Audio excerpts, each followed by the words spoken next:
जय सिया राम जी। मैं साध्वी विष्णुप्रिया आप सभी का स्वागत करती हूँ, अभिनंदन करती हूँ महाकुंभ क्षेत्र से। जैसा कि पूर्ण कुंभ चल रहा है, आप सभी को पता है, करोड़ों करोड़ों भक्त आ रहे हैं, साधु महात्मा आ रहे हैं स्नान करने के लिए, ध्यान करने के लिए, अनुष्ठान, व्रत कथा आदि आदि।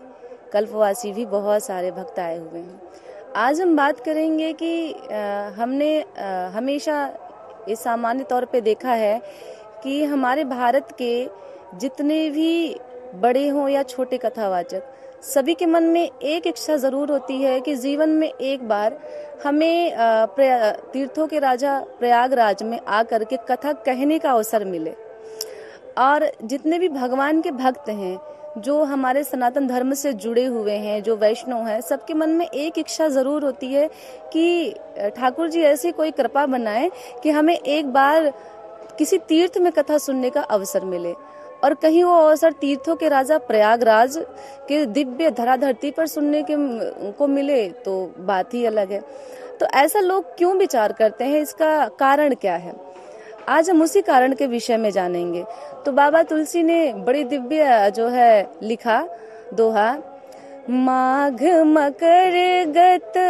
रवि जब होई, तीरथ पति ही आओ सब कोई, देव धनुज किन्नर नर श्रेणी, सादर मज्जहि सकल त्रिवेणी। बड़ी दिव्य बात लिखी महाकुंभ के विषय में कि जितने भी, चाहे वक्ता हो चाहे श्रोता, सभी के मन में इच्छा होती है कि हमें जीवन में एक बार अवसर मिले कि हम इस तीर्थों के राजा प्रयागराज में आकर के कथा को सुने या कहें। इसका कारण ये है कि ये ऐसा समय चल रहा है कि यहाँ पर देव,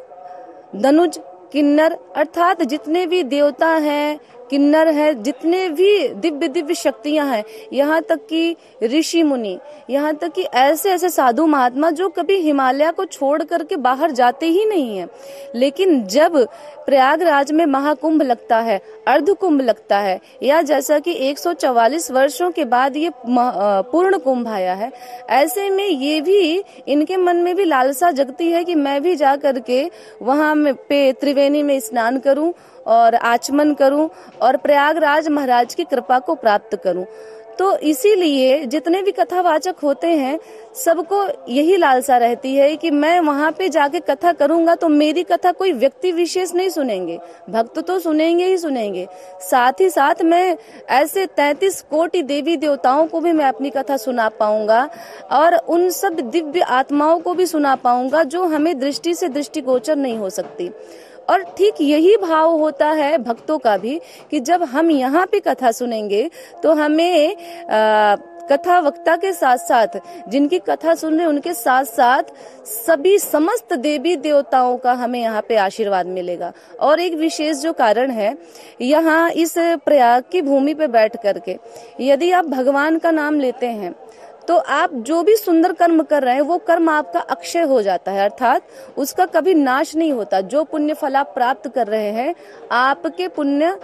का जो फल है वो अक्षय आपको प्राप्त होगा। दूसरी बात, यहाँ पे स्नान करने का भी प्रावधान है। लोग पहले त्रिवेणी में जाके स्नान करते हैं और स्नान करके फिर कथा सुनते हैं। तो कहते हैं कि जब आप विचार कर लेते हो ना कि हमें जाना है स्नान करने, और जब आप स्नान करने के लिए निकलते हो तो जैसे आप एक एक पग आगे बढ़ते हो, तो हमारा शास्त्र कहता है कि एक एक पग आगे बढ़ने के साथ साथ आप जब एक पग बढ़ाते हो तो आप एक एक अश्वमेध यज्ञ का फल प्राप्त करते हो। और आपके साथ साथ ऐसे हमारे 33 कोटि देवी देवता साक्षात बैठ करके कथा सुनते हैं। तो यही कारण है कि सभी लालायित रहते हैं कि हमें एक बार अवसर मिले। तो हम सभी को जीवन में प्रयास करना चाहिए और भगवान से प्रार्थना करनी चाहिए कि हमें एक बार भगवान अवसर दे कि यहाँ पे बैठ करके हम एक माला कर सके, कम से कम एक बार स्नान कर सके और भगवान की कथा को सुन सके, क्योंकि इसका हमारे शास्त्रों में और हमारे सनातन धर्म में बहुत अधिक महत्व है।